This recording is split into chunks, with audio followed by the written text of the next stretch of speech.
নতুন রাজনৈতিক দল এনসিপির সাথে বিএনপির নির্বাচনী জোট হওয়ার সম্ভাবনা ক্ষীণ হয়ে আসছে।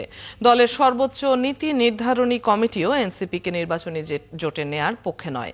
দলটির উচ্চ পর্যায়ের নেতারা বলছেন, এনসিপি নেতাদের ঔদ্ধত্যপূর্ণ বক্তব্যের কারণেই বিএনপির সাথে দূরত্ব বেড়েছে। আরও জানাচ্ছেন মাহিলা ইসলাম। বাংলাদেশের আগামী জাতীয় নির্বাচনের তফসিল ঘোষণা না হলেও এরই মধ্যে জোট কেন্দ্রিক ভোট নিয়ে নানা আলোচনা চলছে।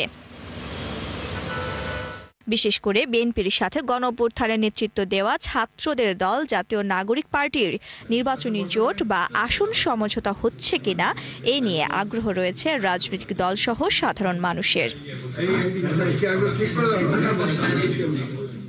সোমবার রাতে বিএনপির স্থায়ী কমিটির বৈঠকে এই নিয়ে আলোচনা হয়েছে বলে দলীয় সূত্রে জানা গেছে।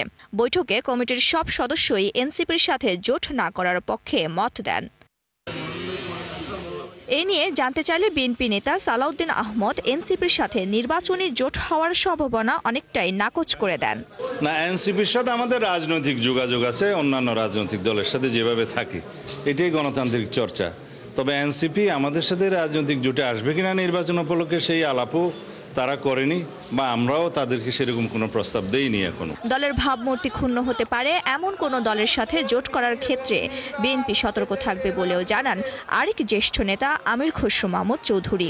জিনিসের সিদ্ধান্ত প্রত্যেকটি দলের নিজের এবং অন্যান্য দলের তাদের নিজস্ব সিদ্ধান্ত। যেখানে দলের ভাবমূর্তি নষ্ট হবে এমন কিছু করা তো যাবে না। তবে রাজনীতিতে শেষ কথা বলতে কিছু নেই এমন কথাও বলেছেন বিএনপির নেতারা। তারা আরও জানান, এনসিপি ছাড়া অন্য মিত্র দলগুলোর সাথে আসন বন্টন নিয়ে আলোচনা চলছে। এদের তো সংলাপ আলোচনার মাধ্যমে যদি কারোর সাথে সমঝোতা হয় হতেও পারে। মাহিলা ইসলাম, ৭১, ঢাকা।